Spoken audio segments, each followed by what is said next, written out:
Assalamualaikum warahmatullahi wabarakatuh. Perkenalkan, nama saya Dena Safitri. Di sini saya akan menyampaikan Undang-Undang Kepabeanan.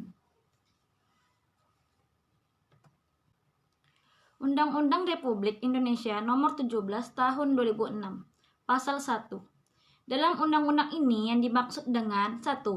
Kepabeanan adalah segala sesuatu yang berhubungan dengan pengawasan atas lalu lintas barang yang masuk atau keluar dari daerah pabean serta pemungutan bea masuk dan bea keluar. 2.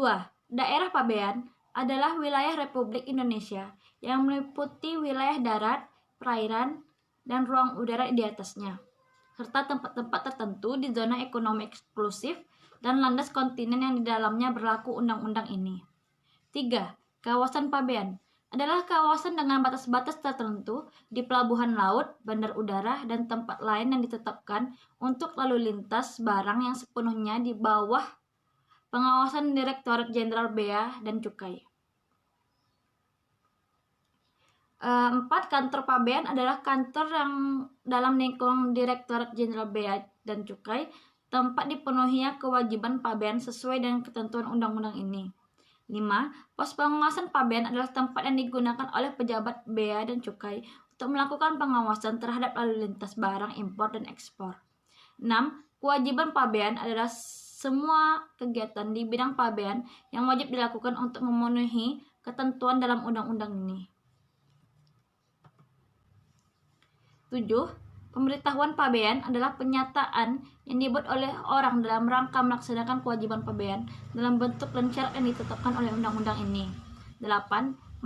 Menteri adalah Menteri Keuangan Republik Indonesia. 9. Direktorat Jenderal adalah Direktur Jenderal Bea dan Cukai. 10. Direktorat Jenderal Bea dan Cukai adalah unsur pelaksana tugas pokok dan fungsi Departemen Keuangan di bidang kepabeanan dan cukai. 11. Pejabat bea dan cukai adalah pegawai Direktorat Jenderal Bea dan Cukai yang ditunjuk dalam jabatan tertentu untuk melaksanakan tugas tertentu berdasarkan undang-undang ini. 12. Orang adalah orang perseorangan atau badan hukum. Impor adalah kegiatan memasukkan barang ke dalam daerah pabean. Ekspor adalah kegiatan mengeluarkan barang dari daerah pabean. Bea masuk adalah pungutan negara berdasarkan undang-undang ini yang dikenakan terhadap barang-barang yang diimpor. Bea keluar adalah pungutan negara berdasarkan undang-undang ini yang dikenakan terhadap barang ekspor. 16. Tempat penimbunan sementara adalah bangunan dan atau lapangan atau tempat lain yang disamakan dengan itu di kawasan pabean untuk menimbun barang sementara menunggu pemuatan atau pengeluarannya. 17. Tempat penimbunan berikut adalah bangunan, tempat, atau kawasan yang memenuhi persyaratan tertentu yang digunakan untuk menimbun barang dengan tujuan tertentu dengan mendapatkan penangguhan bea masuk. 18. Tempat penimbunan pabean adalah bangunan atau lapangan atau tempat lain disamakan dengan itu yang disediakan oleh pemerintah di kantor pabean yang berada di bawah pengelolaan Direktorat Jenderal Bea dan Cukai untuk menyimpan barang yang dinyatakan tidak dikuasai, barang dikuasai negara, dan barang menjadi milik negara berdasarkan undang-undang ini. Pengangkutannya di dalam daerah pabean diawasi. 20. Audit kepabeanan adalah kegiatan pemeriksaan laporan keuangan, buku, catatan, dan dokumen yang menjadi bukti dasar pembukuan, surat yang berkaitan dengan kegiatan usaha termasuk data elektronik, surat yang berkaitan dengan kegiatan di bidang kepabeanan dan atau sediaan barang dalam rangka pelaksanaan tertentu, peraturan perundang-undangan di bidang kepabeanan. Pasal 2. 1. Barang yang dimasukkan ke dalam daerah pabean diperlakukan sebagai barang impor dan terutang bea masuk. 2. Barang yang telah dimuat di sarana pengangkut untuk dikeluarkan dari daerah pabean dianggap telah diekspor dan diperlakukan sebagai barang ekspor. 3. Barang sebagaimana dimaksud pada ayat 2 bukan merupakan barang ekspor dalam hal dapat dibuktikan bahwa barang tersebut ditujukan untuk dibongkar di suatu tempat dalam daerah pabean. Pasal 3. Terhadap barang impor dilakukan pemeriksaan pabean. 2. Pemeriksaan pabean sebagaimana dimaksud pada ayat 1 meliputi penelitian dokumen dan pemeriksaan fisik barang. 3. Pemeriksaan pabean sebagaimana dimaksud pada ayat 2 dilakukan secara selektif. 4. Ketentuan mengenai tata cara pemeriksaan pabean sebagaimana dimaksud pada ayat 1 diatur lebih lanjut dengan atau berdasarkan peraturan menteri. Pasal 5. Pemenuhan 1. Pemenuhan kewajiban pabean dilakukan di kantor pabean atau tempat lain yang disamakan dengan kantor pabean dengan menggunakan pemberitahuan pabean. 2. Pemberitahuan pabean disampaikan kepada pejabat bea dan cukai di kantor pabean atau tempat lain yang disamakan dengan kantor pabean. 3. Untuk pelaksanaan dan pengawasan pemenuhan kewajiban pabean ditetapkan kawasan pabean, kantor pabean, dan pos pengawasan pabean. 4. Penetapan kawasan pabean, kantor pabean, dan pos pengawasan pabean dilakukan oleh Menteri. Bab 2. Pengangkutan barang impor dan ekspor. Pasal 8A. Pengangkutan barang impor dan tempat penimbunan sementara atau tempat penimbunan berikut dengan tujuan tempat penimbunan sementara atau tempat penimbunan berikut lainnya wajib diberitahukan di kantor pabean. 2. Pengusaha atau importir yang telah memenuhi kewajiban sebagai dimaksud pada ayat 1, tapi jumlah barang impor yang dibongkar kurang dari yang diberitahukan dalam pemberitahuan pabean dan tidak dapat dibuktikan bahwa kesalahan tersebut terjadi di luar kemampuannya, wajib membayar bea masuk atau bea barang impor yang kurang dibongkar dan dikenai sanksi administrasi berupa denda paling sedikit Rp25 juta dan paling banyak Rp250 juta. Pengusaha dan importer yang telah memenuhi kewajiban sebagaimana yang dimaksud pada ayat 1, tetapi jumlah barang impor yang dibongkar lebih dari yang diberitahukan dalam pemberitahuan pabean dan tidak dapat membuktikan bahwa kesalahan tersebut di luar kemampuannya, dikenai sanksi administrasi berupa denda paling sedikit Rp25 juta dan paling banyak Rp250 juta. Pasal 13. 1. Bea masuk dapat dikenakan berdasarkan tarif yang besarnya berbeda dengan yang dimaksud dalam pasal 12 ayat 1 terhadap A. Barang impor yang dikenakan tarif bea masuk berdasarkan perjanjian atau kesepakatan internasional, atau barang impor barang bawaan penumpang, awak sarana pengangkut pelintas batas atau barang kiriman melalui pos atau jasa titipan. Tata cara pengenaan dan besaran tarif bea masuk sebagaimana dimaksud ayat 1 diatur lebih lanjut dalam Peraturan Menteri. Pasal 14. 1. Untuk penetapan tarif bea masuk dan bea keluar, barang dikelompokkan berdasarkan sistem klasifikasi barang. Ketentuan tentang klasifikasi barang sebagaimana dimaksud pada ayat 1 diatur lebih lanjut dengan Peraturan Menteri. Pasal 17. 1. Direktur Jenderal dapat menetapkan kembali tarif dan nilai pabean untuk penghitungan bea masuk dalam jangka waktu 2 terhitung sejak tanggal pemberitahuan pabean. 2. Dalam hal penetapan sebagaimana dimaksud pada ayat 1 berbeda dengan penetapan sebagaimana yang dimaksud dalam pasal 16. Direktur Jenderal memberitahukan secara tertulis kepada importer untuk A. melunasi bea masuk yang kurang dibayar, atau B. mendapatkan pengembalian bea masuk yang lebih dibayar. 3. Bea masuk yang kurang dibayar atau pengembalian bea masuk yang lebih dibayar sebagaimana dimaksud pada ayat 2 dibayar sesuai dengan penetapan kembali.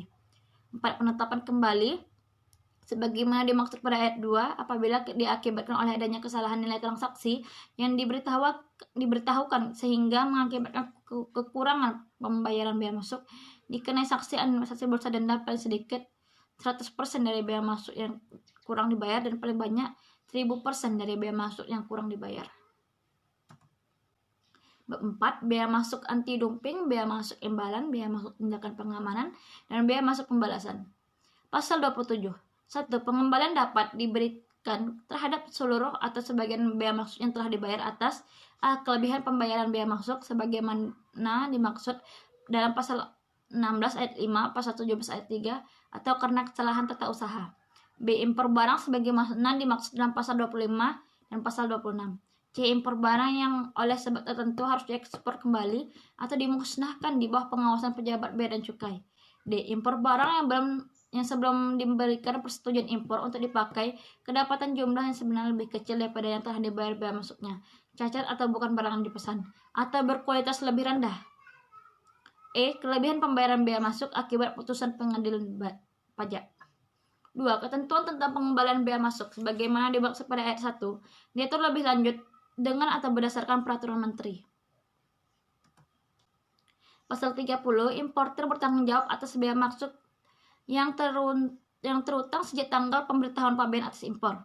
2. Bea masuk yang harus dibayar sebagaimana dimaksud pada ayat 1 dihitung berdasarkan tarif yang berlaku pada tanggal pemberitahuan pabean di atas impor dan nilai pabean sebagaimana dimaksud dalam pasal 15.